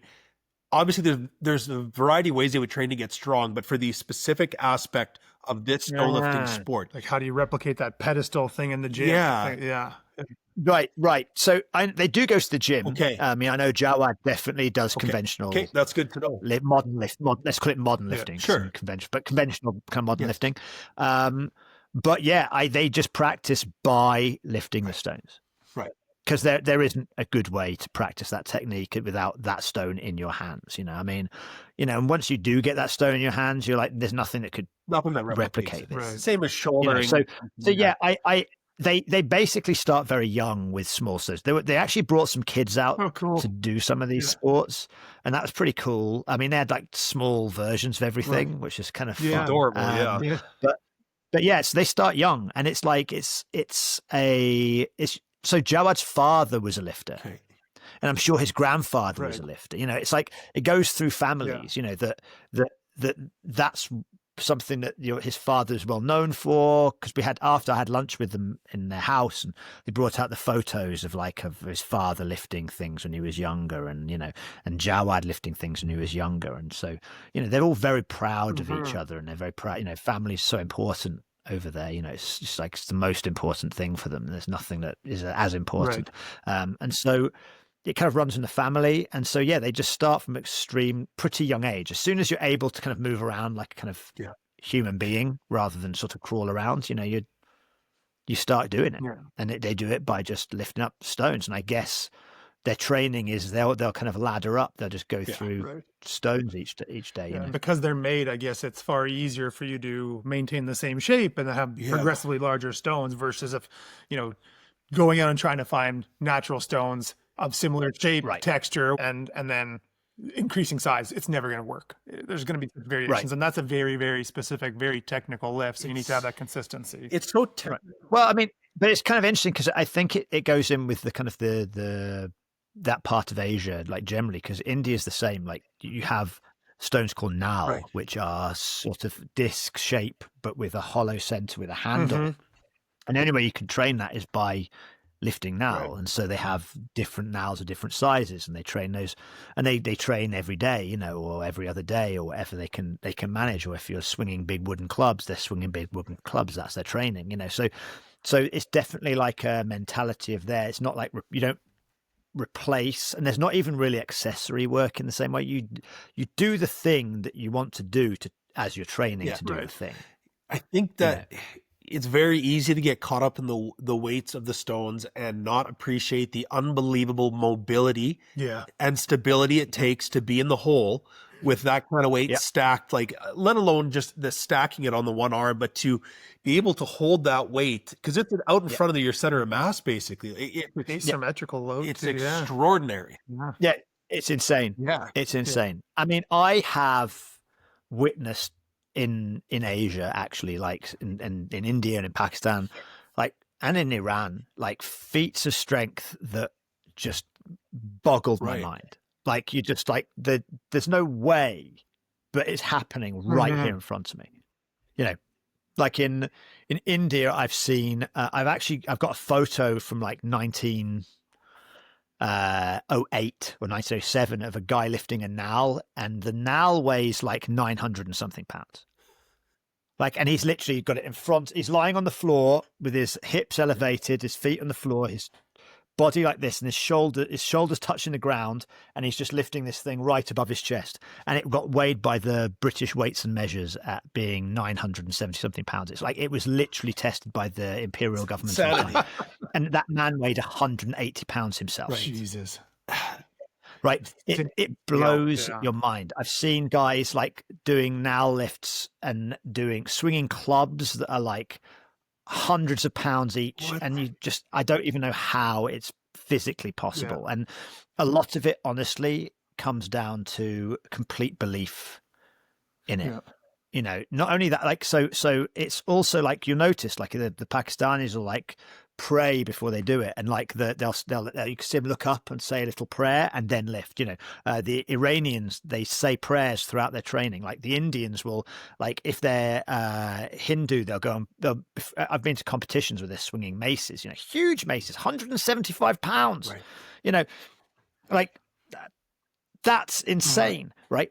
Swinging that thing, and they will go and they'll go to the altar of Hanuman, they'll pray to Hanuman, and they'll just go for it. Like, there's no holding back, there's nothing, because they're doing it, there's something higher that they're doing it for, and they just have total belief in themselves and in the kind of divine power that's going to help them. And they do it.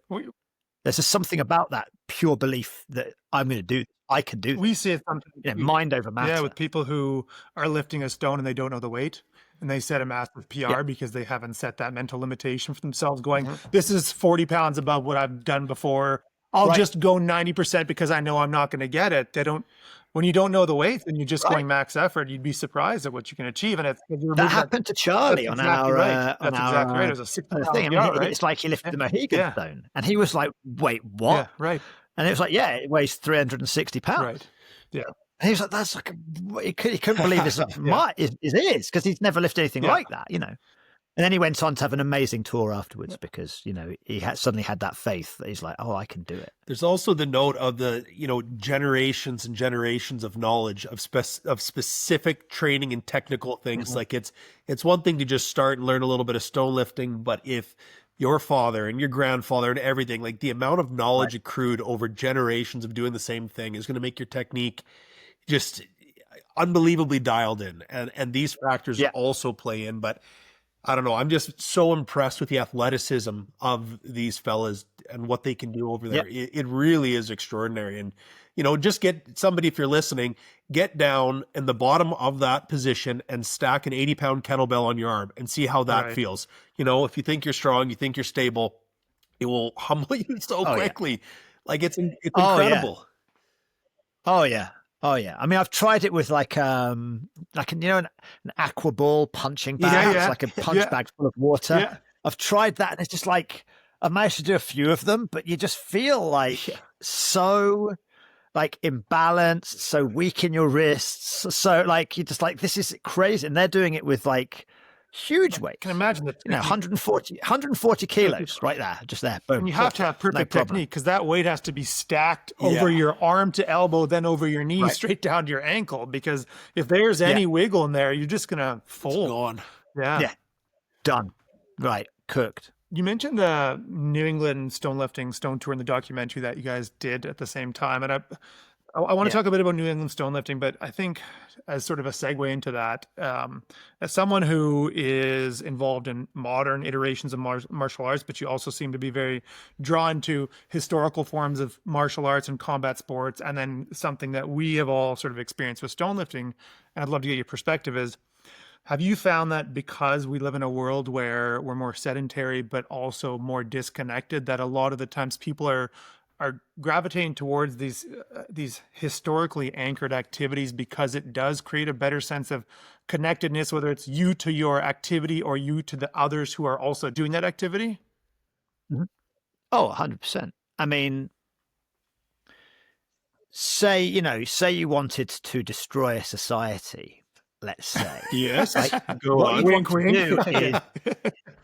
What you'd want to do is essentially disconnect people entirely from their roots and create air plants, right? You can just transplant people wherever they don't have any connection or understanding of where, because unless you know where you come from, you don't know where you're going or who you are, in a sense. It's like you have to have some kind of grounding in something to feel like, yes, I know who I am, I know what I'm doing, and I know where I'm going, And once you kind of cut off the past, you suddenly don't really have a reference point from which to say, oh, this is who I am, or why I'm here, or where I'm going, or what I'm doing. And that kind of like, if you wanted to sort of put that feeling into people of like of sort of like confusion and shiftlessness, then you do that by disconnecting from their roots. So a former friend of mine, always used to say, he used to call young people air plants. That they can just be moved from here to here and there to there, and it won't make any difference to them. But yeah, I think there's been a general trend across, especially places where this phenomenon has happened, where prior culture may have disappeared or have been made to people to sort of feel maybe shame about their ancient culture or something like that, where people are feeling this need to connect to something older or greater than them. I mean, that's part of the human experience, right? To feel connected to something bigger than you. Otherwise, it's just you. And so I've noticed, in Europe, there's sort of growing trends in things to kind of connect into something that can give them an anchor point, a reference point to who they are or what their culture is. In Greece, there's been definitely moves towards like the ancient Greek martial arts a little bit, although it, maybe misguided in some ways, but they've been trying to connect to that. There's been in the States, particularly, which is it's where I live, so I can talk more about that. It's the ultimate in kind of rootless culture, because people have literally been uprooted from where their families originally came from and settled here and want to become American or have become American, and that's all well and good. That's definitely a good way of, if you move to a country, to kind of be part of that country and over time. But that also leads to some people like losing any kind of like connect. They have this longing, Right. like there's the word nostalgia, right, is actually it's a compound of two ancient Greek words, nostos, which means return, and algia means the pain, the suffering of. So it literally means to have like a pain or an agony of wanting to return. That's what nostalgia is. It's like the feeling of pain from wanting to return. And so there's definitely this sort of feeling of nostalgia, I think, amongst people in the modern world, in the modern era, that they want to, in this sort of where everything's been disconnected through technology, we're more connected than ever, but yet we're less connected in so many other ways, that they want something like Stonelifting. Is a very good example of it, which makes them feel rooted in something, something physical, something tangible, something that isn't digital, yet they can also share digitally with their kind of greater network that they've built up and feel part of something. Because I think it's a problem. People don't feel part of something anymore. And this is a way, these kind of things like Stonelifting are ways for people to feel part of something greater and deeper and profound, I mean, you made a good point in that we are more connected than ever, but we are less connected. So we're less physically connected in many ways to the activity, like by nature of the kind of work you might do. Like in the work that I do, I report on data that's collected in sites that are, provinces away, hundreds of kilometers away, and then we're less connected to each other physically as well. And so then what you have as part of your home in New England Stonelifting is that physical connectedness to a practice by a Stonelifting, and then the connectedness to a community of people who are also participating in a community that's incredibly encouraging and engaging and welcoming. And you guys have just done fantastic stuff. Oh yeah, it's been great. I mean, honestly, like that's like Jarrett and Steve started this thing, and it's really just blossomed into a kind of semi-decentralized, organic kind of community. And everyone's welcome to come and live with us. So it's a really great environment for people who maybe don't have a background in strength sports, even who just want to, do something which they can feel strong and they can feel connected. They can come and do it. So it's like really cool. I mean, ultimately, there's no barrier to entry for Stonelifting because there are stones everywhere. Like, it's really hard to gatekeep Stonelifting because I can go into the forest and find stones, or the park and find stones. You can just literally start lifting stones almost anywhere on the planet, and there's no one to sit there and say you can't do it. you know. Everyone should try it, because unlike places like Pakistan, none of us have a background in stonelifting. Right. We were all new at it and new very recently. So, Right. right. But Right. there also is a great opportunity then for you, because of that connectivity in a digital world, to reach out to people and to connect with them and Right. to learn, and possibly open up opportunities to connect with them in person, which is something that you did recently when you visited Utah and got to meet with the great Ryan Stewart and go and, Yeah. try out the Utah Stones of Strength circuit. So I'd love to hear Oh, that about was how that cool. came about. Oh, that was cool. Yeah. So yeah, to build on that point, like, I mean, it's called social media, Right. but most people don't use it socially. Like for me, there has to be a social end. Like I want to actually meet the people I'm Yeah. talking to, or, like there has to be that social element. But yeah, so, well, my wife was planning a trip to go to Salt Lake City for a conference. And I was like, well, I'm coming, right? I'm Yeah. coming. And so we decided to plan a whole trip about Utah, but I just immediately reached out to Ryan and said, hey, I'm coming to Salt Lake City. I'd love to come and learn from you. And he was just very gracious, and he set time aside from his time, gave me very generously his time and his knowledge, which was, he didn't need to do any of that. I mean, he was just extremely generous and very giving of time, which he didn't need to give. And I learned so much because he's really got these techniques down. A lot of it he was teaching us from basic stone lifting, but the way to lift like natural stones in certain ways I've not really thought about. And he is extremely good, not only at stone lifting, but he has the skill of being able to transmit information in a way which is very easy for almost anybody to understand. Like teaching is a skill, and people don't actually realize that. Just because you're good at something doesn't mean you're good at teaching other people to do it. But he has so much information. He sees the finer points. He can look at what you're doing and be like, change this to this, and give you just exactly what you need at that time to do that lift. And I mean, I PR'd there and then on a stone shoulder, and I don't really shoulder much, but I got 20 pounds over my PR for stone shoulder, just from like 20 at that point, about 20 minutes in with him. Like that's the sign of a great teacher, because they can see what you need to do that. Yeah. Yeah. Well, So yeah, that was it basically. I went down, saw Ryan, Black Flag, which is super cool. He's got a really cool collection. It's a cool gym. If you just want to go for a gym, it's cool as a gym. He's got a super cool collection of stones. He's got a bunch of Basque stones. I got to lift a cube, which was super fun.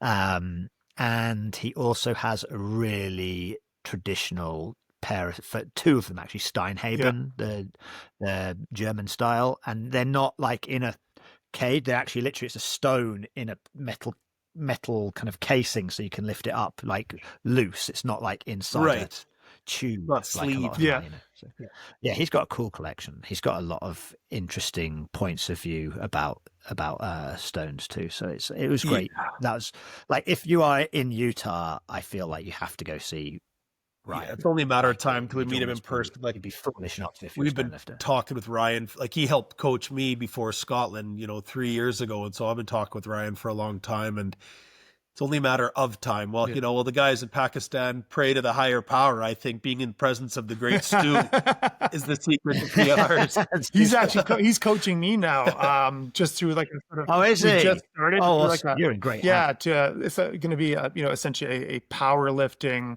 program focused around stonelifting. But I've never been coached in strength sports before, and I figure that's the guy to do it. That's the guy, because I mean we're buried in snow for the next 5 months, and I got a lot of work to put it. It's one of those things after. I mean, we were very focused training for Iceland for a very long time, and then you go there and you achieve all or most of what you wanted to do, and then you come back and you kind of go, well, now what? Right. And so I think if you're someone who's looking for structure, don't be afraid to reach out to a coach, something like that, which is something I'm doing. And even just having someone you're accountable to other than just yourself helps you really maintain adherence to a program. And so I'm looking forward to seeing 100%. where things go in the next couple of months. So.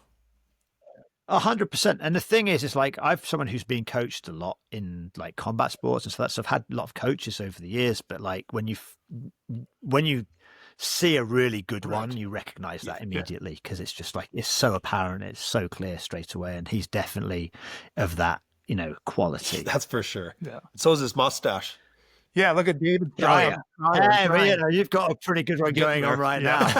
Look at that. Awesome. Well, thank you so much for your time, Tom. This is I really enjoyed this. Absolute pleasure. I can't believe it. Like an hour 36 is just whizzed by. You're just like, oh, I told you, I talked to you. So, where else can people find you? I guess if people are in Vietnam and they wanted to learn English words, where can they connect with Dr. Teacher Tom? Was it? Turns out Tom is famous in Vietnam. So. Yeah, I used to be famous. I was on a show called. I was on a. This is quite a long time ago. It's like 2010. I was on a show called Road to Olympia. Actually. Oh, how perfect! Imagine that. But yeah, it's basically it was a quiz show for high school kids, and at the end of the year-long season, the winner won a full scholarship to Australia. Oh, cool. And so Road to Olympia, and you end up in Australia. So it should be Road to Australia. Okay, but what happened was so the school I was working at had a contract with VTV, which is the kind of state broadcasting, and this show is like the #1 show. I mean, every Sunday, like 11 million people were watching it. Like it's like it was a big deal. And so I pre-recorded all these questions walking around a park for the show as part of my job. And my question was the last question of the series, of the whole thing. My question was the question that gave the kid the scholarship. And the answer to the question, so I'd have to kind of give us preamble of like, so it was based on something like, I've burst the pipes in my house have burst, but I can't fix them myself. Who should I call? Mario and Luigi.